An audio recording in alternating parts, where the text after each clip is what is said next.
Кочани, новите примени пациенти се со последици од вдишаниот чад и се на токсикологија. Дел од повредените кои се лекуваат во странство ќе се вратат во Македонија следната недела. Состојбата им е стабилна, но во земјава траат подготовки за нивно продолжено лекување. Трошоците за семејствата целосно покриени од државата, почнува исплатата и на хуманитарната помош. Најголем дел од приведените пренесени во Кумановскиот затвор.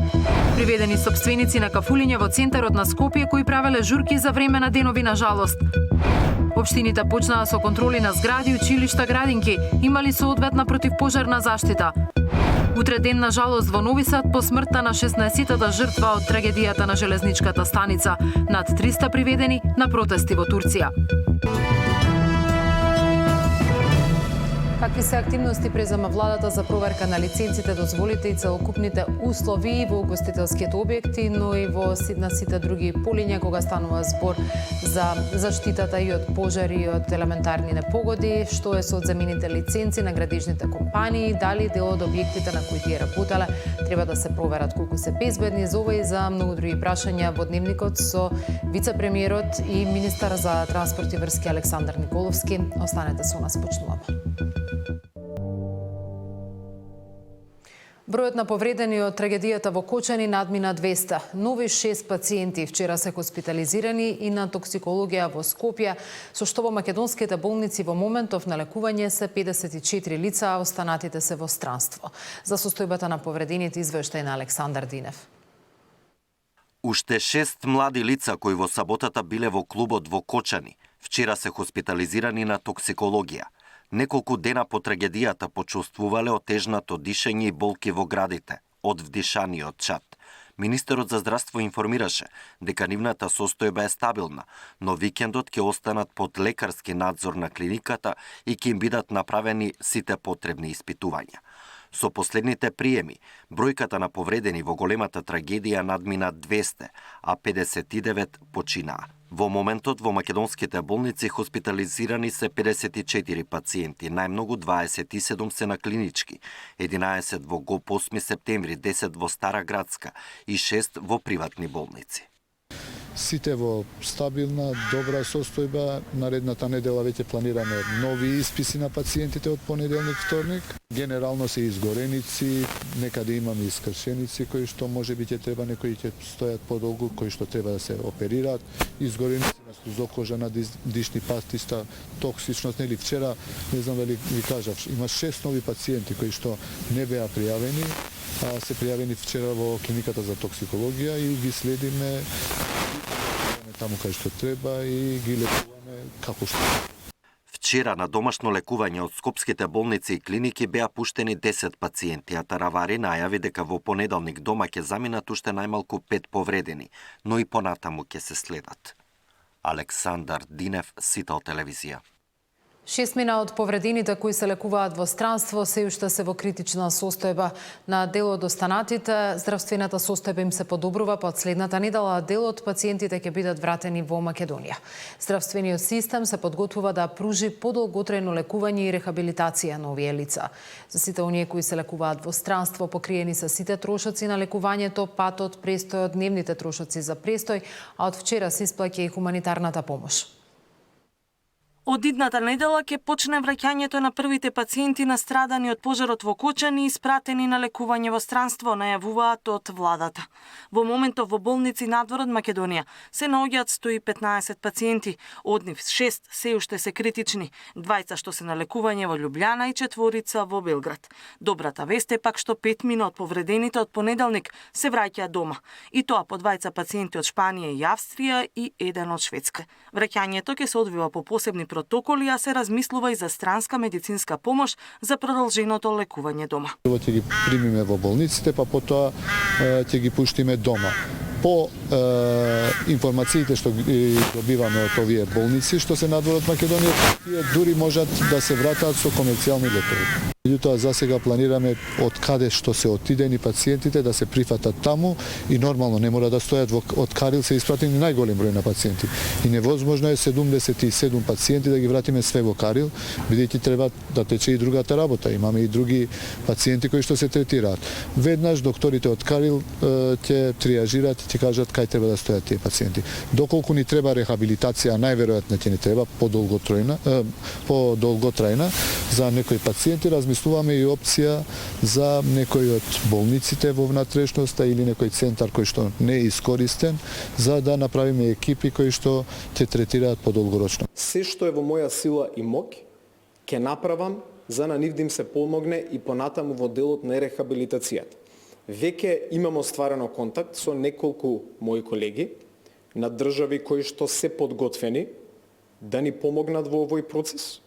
Наше ќе биде да пренесеме таа порака до здравствените власти, до стручните лица и понатаму заеднички да процениме која помош ќе активираме и каква помош ќе активираме. Владата уверува дека останува на одлуката сите потреби и трошоци што ги имаат семејствата да бидат покриени од страна на владата.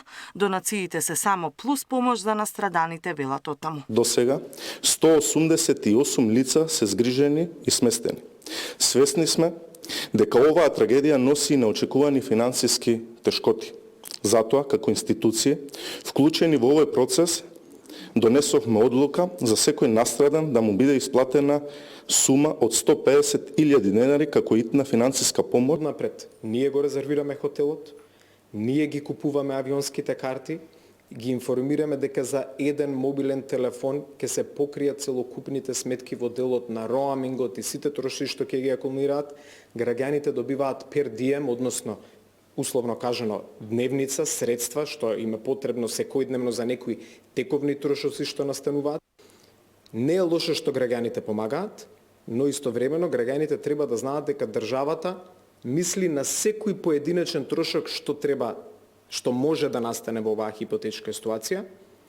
И ние, барем во делот на тоа што е наша обврска како влада, бидејќи на крајот на денот располагаме со средства на буџетот на граѓаните, на вас, на тие родители кои што се таму, не смееме да дозволиме овој дел од процесот, од медицинското лекување до сите логистички трошоци, до сите трошоци за патување, да бидат средства собрани од донации. Од Фондот за здравство нагласуваат дека и боледувањата за настраданите и нивните семејства ќе бидат со 100% покриеност. Дадовме насоки на матичните доктори околу препишувањето на лекарства и боледување за загрозените и за нивните семејства, бидејќи досега не беа предвидени вакви ситуации. Во меѓувреме не престануваат донациите што граѓани, фирми, општини, институции ги уплаќаат на солидарната сметка на Црвениот крст за настраданите во страотниот пожар. До утрово се собрани речиси 52 милиони денари или близу 850.000 евра, информираат од организацијата. Оние кои сакаат да помогнат и да се вклучат во хуманитарната акција, може да донираат со телефонско јавување на бројот 143 400 од сите мобилни оператори и на жиросметката на Црвениот крст. Катерина Нешкова, Сител телевизија. Се проверуваат сите видови лиценци издадени од сите институции, велат од владата. Вчера министерот за транспорт информираше дека веќе се пронајдени над 90 фирми од областа на градежништвото и урбанистичкото планирање кои не исполнуваат услови согласно закон. За сега е непознато каква е состојбата во другите сектори. Во меѓувреме полицијата информираше дека се приведени двајца сопственици на кафе барови кои пуштале музика за време на денови на жалост. Затворени два угостителски објекти во Скопски центар затоа што пуштале музика, не почитувајќи ја владината одлука за 7-дневна жалост. Од слобода се лишени 26-годишниот ФА од Скопско и 22-годишниот ВВ од Скопје, поради сомнение за сторено кривично дело по член 387 од Кривичниот законник, информираат од МВР. По документирање на случаите, против нив ќе бидат поднесени соодветни пријави, а можат да се соочат и со затворски казни. Токму членот 387 од Кривичниот законник се однесува на делото организирање отпор и гласи: тој што ќе организира други на отпор или на непослушност према законите одлуки или мерки на државен орган, ќе се казни со парична казна или со затвор до 3 години. Контролите низ цела територија продолжуваат. Инспекторите од ДП и МВР се на терен и ги проверуваат сите угостителски објекти. Од направените контроли на Министерството за транспорт пак, досега одземени се 100 лиценци на фирми за проектирање, изградба и надзор при градба. Апсолутно секој еден кој што постапил спротивно на законот ќе биде одговорен. Во овој момент сите податоци со кои што располагаме дека сите надлежни институции работат на терен активно да проверат каква е актуелната состојба. Во текот на денот и во текот на следните денови ќе продолжиме да информираме за тоа кога биле издавани лиценци, какви се, дали ги исполнувале минимално техничките услови, се ќе биде на увид на јавноста. Затоа што повторно ќе кажам, од оваа трагедија ние не можеме да останеме само на зборови. Наша обврска како влада е да превземеме активност. За непочитување на владината одлука за 7-дневна жалост, неделава беа приведени двајца 18 годишници, кои прославуваа роден ден со огномет во центарот на Скопје, а се трага и полицата кои во Скопски бутел палеа пиротехника и избегаа со мотор. Наташа Мерсовска, Сител телевизија. Општините почнаа со контроли на стамбените згради за проверка на функционалноста на системите за противпожарна заштита. Според информациите, такви контроли се во тек во повеќе општини и во главниот град и низ државата. Инспекцијските служби на општина Аеродром во текот на минатата недела извршиле контроли на околу 100 угостителски објекти кои работат на територијата на општината, а откако ќе бидат обработени податоците собрани од терен, ќе се изготви анализа за состојбата со исполнувањето на законските одредби и подготвеноста на објектите за вршење на угостителска дејност. Општина Аеродром соопшти дека изготвила и план за контрола на хидрантските мрежи во стамбените згради за пристапите, како и за излезите од објектите за колективно домување. И од понеделник во соработка со куќните совети и со управителите на стамбените објекти ќе почне инспекција за состојбата во зградите. Вчера по барање на градоначалникот на Центар Горан Герасимовски во оваа општина се одржал состанок на штабот за заштита и спасување на општината, каде што се разгледувала безбедносната состојба во Центар и биле предлагани мерки за подобрување на сигурноста и заштитата на граѓаните. Инспекторот за домување добил насоки и задолженија во текот на следната недела да закаже состанок со управителите на стамбените, стамбено-деловни и деловно-стамбени згради, како и со регистрираните заедници на сопственици во врска со почитувањето на пропишаните норми и стандарди за домување, особено во делот на заштитата и спасување. Контрола и проверка на стандардите за безбедност во главно во угостителските објекти како прва фаза. Бараат инспекцијските служби, односно вршат проверка на повеќе од 10 документи и елаборати кои што треба да ги имат угостителските објекти заради непречено функционирање. Завршена е првата фаза, посетени се сите угостителски објекти, во моментов се прибираат потребните документи и податоци.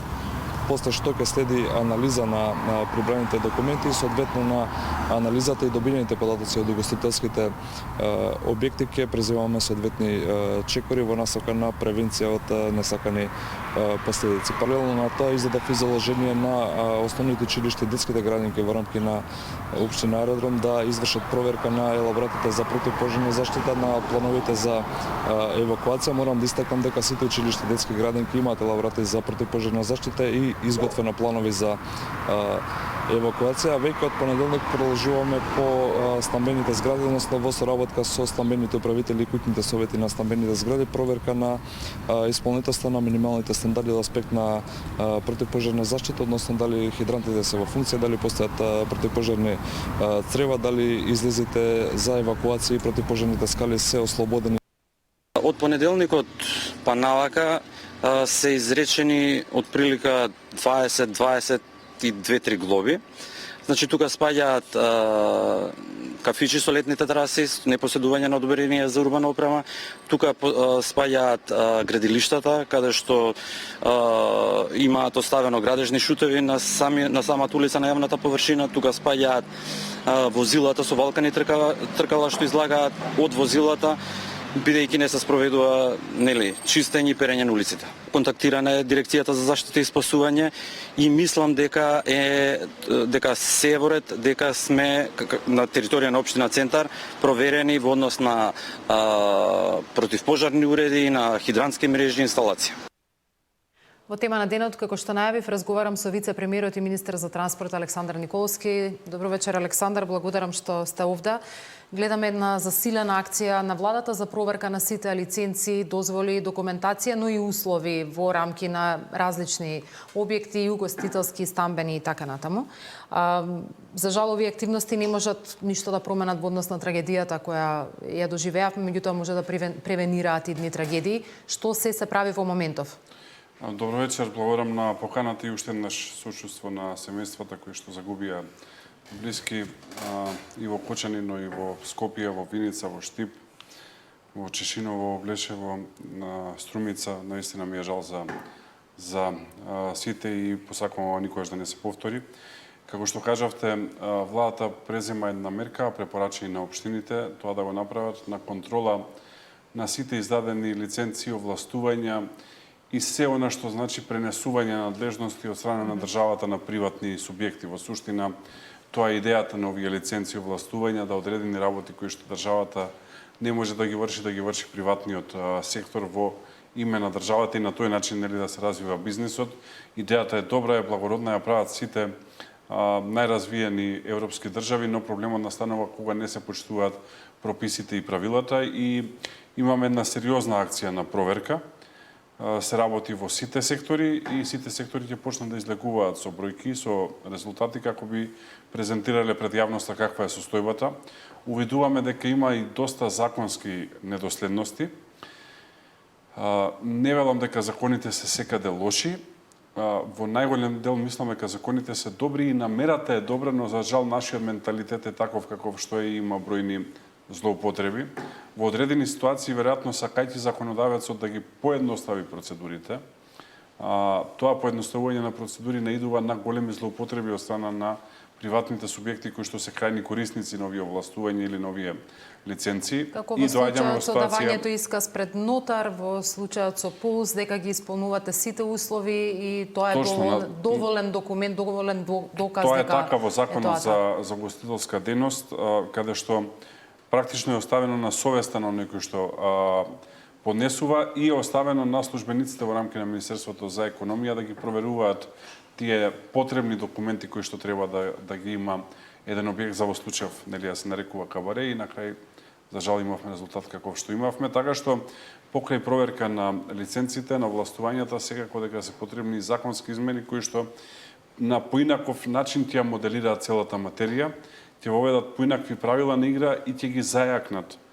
механизмите на контрола, ќе бидат порестриктивни, можеби дел од бизнисот ќе реагира, но овдека не е намерата било кој да се казни, туку намерата е да се натераат сите работат во рамки на законот и да го почитуваат законот како би се избегнувале несакани последици во иднина. Убаво рековте, тоа што се случи, но ова треба да е голема поука да не ни се повторуваат вакви работи во иднина и се надевам дека како влада правиме максимум што е во наша можност да ги коригираме овие состојби.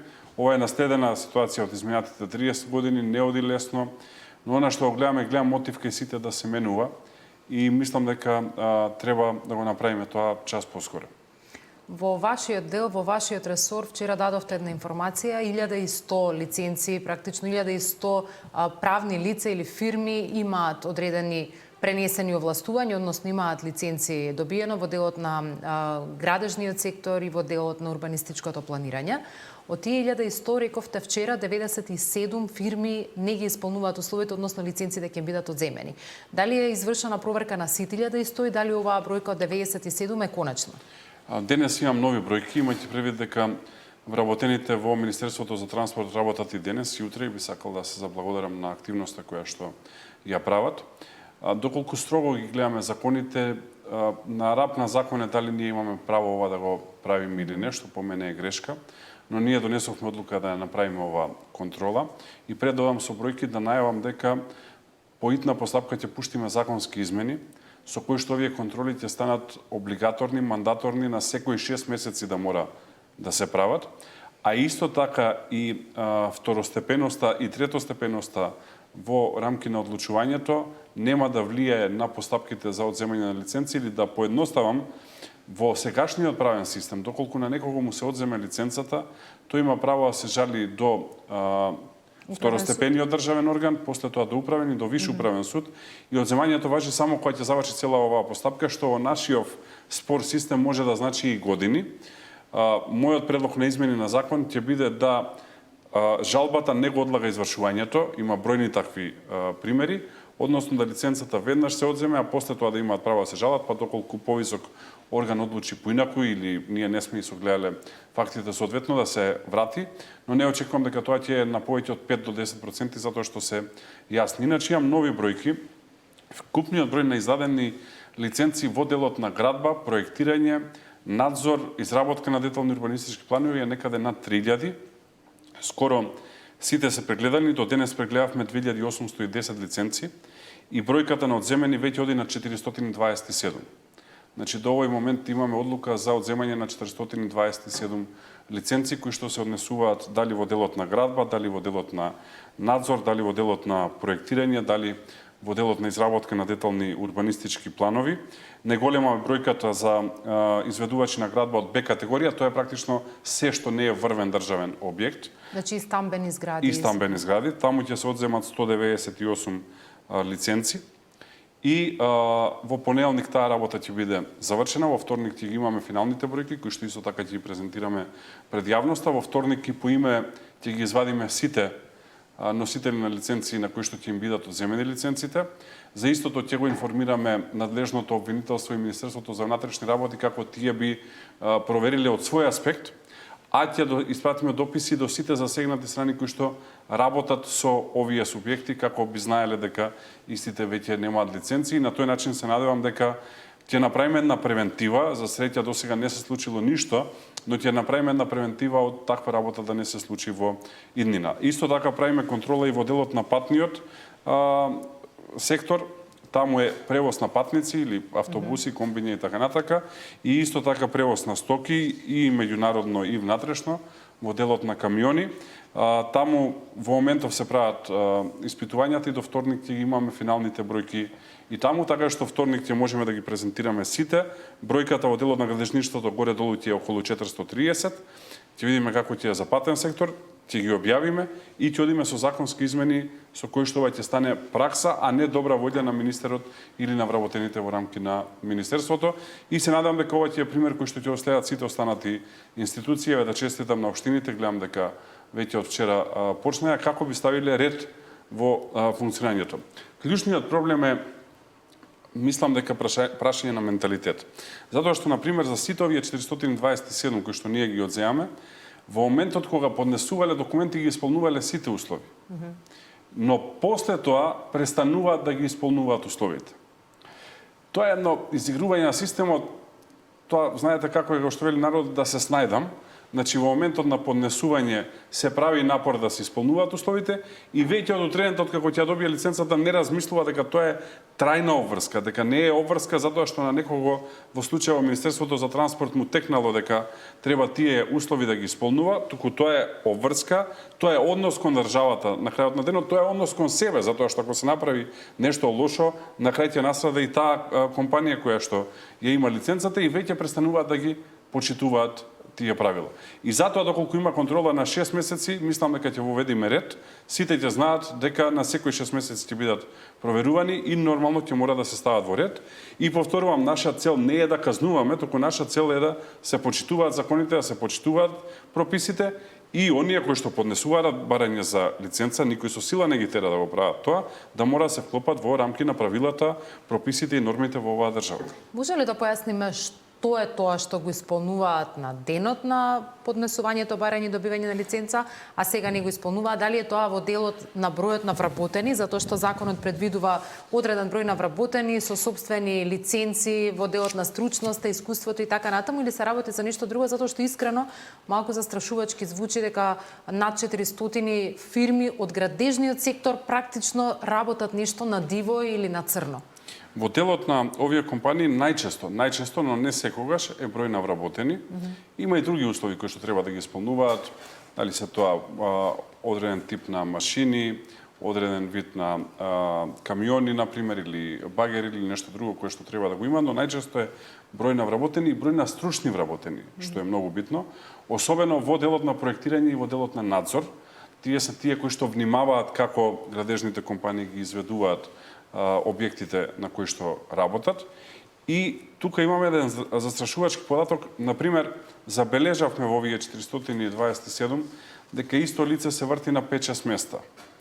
Или дека се прават договори на 10 работни часа наместо на 40 работни часа неделно.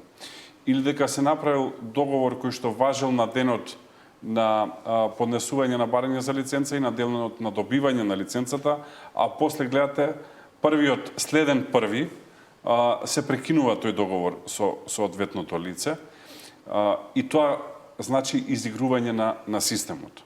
Доколку некоја компанија, например, не е во можност да е компанија од А категорија, не треба да аплицира за А категорија. Доколку некоја компанија не е во можност да е од Б категорија, не треба да постои. Значи, многу едноставно е. Тие се правилата, или ги исполнувате, или не ги исполнувате, и на крајот на денот, затоа и волкава е бројката. Македонија е премала држава, за да Министерството за транспорт има издадено над 3000 лиценции во овој условно кажано дел на градежништво, без разлика во која категорија, или во делот на планирање на просторот на изработка на детални урбанистички планови. Не знам дали имаме толку инженери со соодветно искуство и стручност, и веројатно затоа се изигрувал законот, затоа што нема ни на пазарот на труд. Ќе се намалува и јас очекувам и овие 2500 кои што ќе останат веќе на следната контрола исто така да се намалат и пазарот да дојде на она што е нормално, на она што е реално и на она што може пазарот да го конзумира и тие кои што се квалитетни да останат, тие кои што навистина работат да работат, а останатите едноставно нема постојат, ќе се спојат со оние кои што се квалитетни и работат и на тој начин ќе функционираат. Добро, сега логично од ова што го велите, ако тие фирми немале стручен кадар, и поради тоа ќе се соочат дел од нив со земање на лиценции, тоа нели ги доведува под знак прашалник какви се градбите на кои што тие работеле. Има ли потреба после овие сознанија дека има над 400 фирми кои имале право да стават печат дека одредена градба е безбедна или одреден проект дека ќе биде стабилен во градежна смисла. Сега воопшто стручните термини не ги баратам, а меѓутоа ако имаме ние такви сомневања дека нестручни луѓе имале право да стават печат, нели треба да ги провериме сите објекти на кои тие работеле. Тоа е вториот чекор, затоа реков дека ќе бидат испратени овие извештаи до МВР, до јавното обвинителство и до институциите кои што соработувале со овие субјекти, како би можеле да се проверат процесите во кои што учествувале. И добро е да ги провериме сега. Повторно велам, за среќа до сега не се случило ништо, но тоа не значи дека не би можело да се случи во иднина и подобро сега да ја направиме проверката. Ако нешто има изработено како што не треба да се знае што е тоа и да се санкционира, отколку не е Боже нешто да ни се случи во иднина и затоа мислам дека овој пресек е добар кој што го правиме сега. Добро, споминавте уште на почетокот дека малку ви е дискутабилна надлежноста за одземање на лиценците, бидејќи законот веројатно не предвидел се до крај, и од друга страна дека има постапка која што и натаму ќе тече второстепената комисија за жалби, управен суд, виш управен суд, и тоа може да земе многу време. Дали тоа значи дека овие фирми продолжуваат да работат во овој сектор се додека не завршат тие постапки или што? Има два дела прашањето, мислам двата се вредни за коментар. Прво, мислам дека досега законодавецот одел на совеста на субјектите кои што ги добиваат лиценците. Дека тие исполнуваат одредени услови и дека ќе ги исполнуваат во текот на целокупното важење на лиценцата, што соодветно на нашиот менталитет мислам дека е погрешно. И затоа првиот дел законските измени, вторник ќе ги предложам на седница на влада, значи најбрзо можно, ќе биде да е обврзно на секои 6 месеци да се прават вакви контроли. Вториот дел во однос на можноста за завлекување на постапките, која што е класично наоѓање на дупка во системот, вториот дел на законските измени ќе бидат да тоа не може да се прави. Што значи дека овие кои што ќе ги изгубат лиценците нема може да се поигруваат со системот.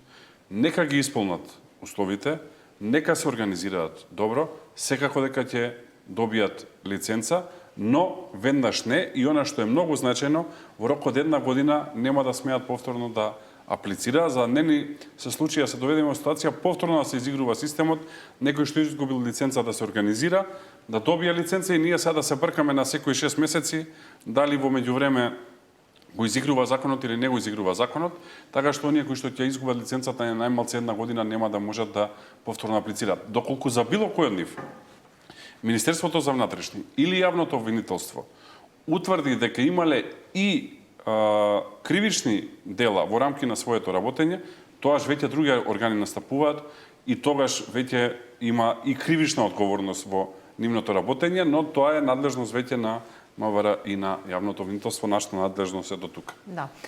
Информиравте во однос на вашиот сектор и што е преземено. Како вице-премиер имате ли информација што се случува во другите ресори во рамки на владата? Видовме дека практично во делот на оваа трагедија најголема улога одигра лиценците кои били издавани од Министерството за економија. Да, секако дека пратам и сум информиран. Министерството за економија и државниот пазарен инспекторат прават обемни контроли, за тоа информирана јавноста. Исто така, Царинската управа прави контроли од своја страна, имаат голема надлежност. Понатака тука Агенцијата за храна и ветеринарство, неколку институции кои што се во рамки на Министерството за земјоделие, неколку институции кои што се во рамки на Министерството за енергетика во делот на концесии, значи има една голема масивна акција на проверка на оно што се случувало до сега и сум убеден дека тоа ќе води и кон зајакнување на законите и ставање на непоцврсти правила на игра како би можело да се почитува ова што се прави и очекувам информации да излегуваат и во деновиве кои што се пред нас за точни мерки кои што се преземени и за субјекти кои што не ги исполнуваат условите. Тука сега од одредени гледам дека има дилема дали било во ред да се објавуваат компаниите кои што не ги исполнуваат условите, односно и губат лиценците. Јас мислам дека е во ред, за да знаат и засегнатите, и надлежните, но и јавноста, и да не се случи да продолжат да работат со една таква компанија. Да, затоа што може повторно некој на диво или нелегално да продолжи да оперира во овој сектор, граѓани купуваат имоти, градат и така натаму. Добро е да знаат дека соработуваат со фирми кои што ги исполнуваат сите законски услови. Бака нешто како човек што ми се отвори како дилема, сега ние слушаме дека во Скопје имало 2 ноќни клубови во цела држава, 22 ноќни клубови. Тоа е бројка која што веројатно само во една општина во главниот град може да се преброи, што значи дека многумина работат нелегално како што работел и ноќниот клуб Пулс во Кочани. И слушаме дека ќе се отвараат одредени постапки, меѓутоа не слушавме за никаква кривична одговорност или за приведување на оние кои што досега работеле исто како Пулс или на оние кои им издале лажни дозволи, исто како во случајот со Кочани. Николовски, разликата помеѓу овие и ноќниот клуб во Кочани е само среќата. Исто било постапувањето, исти се неправилностите, меѓутоа ги послужила среќата една таква трагедија да не се случи во објектот кој тие го оперираат. Сметате ли дека треба да има казни, една масовна акција да се направи, да има навистина строги казни за сите? Апсолутно. И она што можеби е помалку познато во јавноста е дека Државниот пазарен инспекторат настапува со асистенција на Министерството за внатрешни работи и ги информираат од јавното обвинителство за активностите кои што ги преземаат, така што овие случаи нема да останат само на констатирање на неправилност, туку секако дека ќе следи и кривична одговорност секаде онаму каде што се изигрувал законот или не се почитувал законот. Ние сме свесни за бројни неправилности кои што се случуваат, граѓаните исто така веројатно може да се сетат на бројни неправилности кои што ги гледале околу себе. Дефинитивно мислам дека треба да се зголеми бројот на вработени во инспекцијските служби. Неодржливо е да одредени инспекторати имаат вкупно 10 инспектори за територија на цела држава. И тоа е во суштина главниот проблем на јавната администрација. Одредени сектори се превработени со лица со цела почит, кои што имаат помалце активности, а одредени сектори имаат недостаток од вработени, а имаат огромни ингеренции. Дали тоа некој го правил намерно, за да може ваков систем да царува во државата, или е случајно, денес веќе е небитно. Битно е како ние ќе се организираме во иднина и мислам дека инспекторатите мора да зајакнат, да се зголеми бројот на вработени пред се инспектори, не административци, како и може да ја покрива територијата. Еве, например, Државниот пазарен инспекторат има вкупно 40 вработени инспектори за цела Македонија. Сите сме свесни дека е тоа невозможно. Дали да проверуваат колкава е цената на одредени производи соодветно на одлуката која што ја донесе владата, дали одредени маркети прават картелско здружување, дали одредени увозници манипулираат со одредени производи, дали зелената мафија ги уценува земјоделците во однос на производите и нивната цена, дали одредени кафетерии или дискотеки или кабареа или ноќни клубови работат како што работат со 40 луѓе, мислам дека сите ќе се согласат дека е невозможно и дефинитивно мора да се зголеми бројот и капацитетот на вработени инспектори во рамки на инспекторатите, соодветно да им се подобрат и платите како би биле мотивирани да работат и да ја завршуваат работата која што на крај на ден е во корист на сите нас. Како сте како влада задоволни од начинот на кој што се води истрагата до овој момент за целиот случај околу Пулс? Особено ме интересира вашиот одговор за тоа што ја води обвинител за кој неодамна поднесовте иницијатива за негово разрешување. Дали со неговото досегашно постапување успева да ја добие или да ја врати до вербата која што би требало да постои? Мислам дека имаме сега една вонредна ситуација. И мислам дека ќе беше неодговорно да ние, сега кажеме, ние поднесовме иницијатива за разрешување, нема да соработуваме, или тој да кажеше јас сум во постапка за разрешување и нема да го решавам случајот. Всушност, до изборот на нов вршител на било која функција, постојниот ја врши функцијата, морам да кажам дека коректно се однесуваат во рамки на случајот. Самиот факт што 34 лица веќе се во притвор, 7 полициски службеници и останати 27 лица по друг основ, мислам дека многу говори за одговорноста. Ако споредиме со претходни ситуации, дали е тоа Бесатранс, дали е Дурмотурс, Ласкарци, дали е модуларна болница и така натака, каде што немаше приведени и немаше одговорност, овдека веќе јасно се гледа дека одговорности има по самите чекори кои што се преземаат. Тука честитки за Министерството за внатрешни работи, навистина мислам дека одлична работа прават и дека одлично се носат со целата оваа ситуација. И можеби ова ќе е една показна вежба и за идни случаи кои што ќе доаѓаат во рамки на органите на редот, како треба да се постапува, на кој начин треба да се решаваат проблемите. Нашата политичка подршка секако тука стои. Ние како најголема политичка партија веднаш после несреќата, неколку дена, имавме седница на извршниот комитет, каде што дадовме целосна подршка на премиерот, на министерот за внатрешни, на надлежните да се справат со оваа ситуација и времето не можеме да вратиме назад. Трагедијата се случи, но дефинитивно на што можеме е да има одговорност и одговорност има. И тука не можам да не искоментирам дека сум згрозен од обидот на одредени политички актери, поминорни, помали, да ја злоупотребуваат несреќата, гледајќи тука за себе шанса. Никој во светот и во демократијата не добил шанса преку несреќа. Тоа никаде не се случило. Нашиот надпревар треба како политички субјекти да е во други сектори, а не да се злоупотребува семејна трагедија и да се злоупотребува несреќа, особено во услови кога неподелено е мислењето дека здравствениот систем одговори најдобро можно и дека правосудните органи, во случајов обвинителството и Министерството за внатрешни работи, кој што работи со нив, добро си ја завршуваат работата. Да, добро, од СДСМ не видовме до сега никакво злоупотребување. Затоа реков поминорни субјекти, да. Вчера на пресконференцијата која имавте бе праша дали имате политичка и партиска поддршка во тоа до каде и да стигне истрагата, дури до актуелни функционери, тоа да се спроведе. Рековте дека имате апсолутно поддршка и за тоа сте разговарале на Централниот комитет на партијата. Сепак Македонија речиси да нема воопшто никаков трак рекорд или историја на предмети во кои една власт се гони сама себе. Искрено верувате дека тоа може да се случи? За жал, наследството кое што ние го имаме е токму обратно, да властите се штителе себе, па при промена на власт, следната власт одела до крајност. Знаеме за бројни монтирани случаи, еве само се сетиме како помина ВМРО да помине во 7-те години опозиција, кога имаше страшни монтирани случаи и затоа нема доверба во правосудниот систем од државата, истата е 2%. Мислам дека овој случај ја покажува разликата, каде што никој не прави разлика дали е некој актуелен функционер или е минат функционер, дали од една или од друга политичка партија. Овде има од повеќе политички партии функционери кои што се предмет на истрага, име што ќе каже истрагата, нели, презумпција невиност за сите, но факт е дека не се прави селекција и селекција нема да се прави. Ние тоа јасно го кажавме и ќе одиме до крај.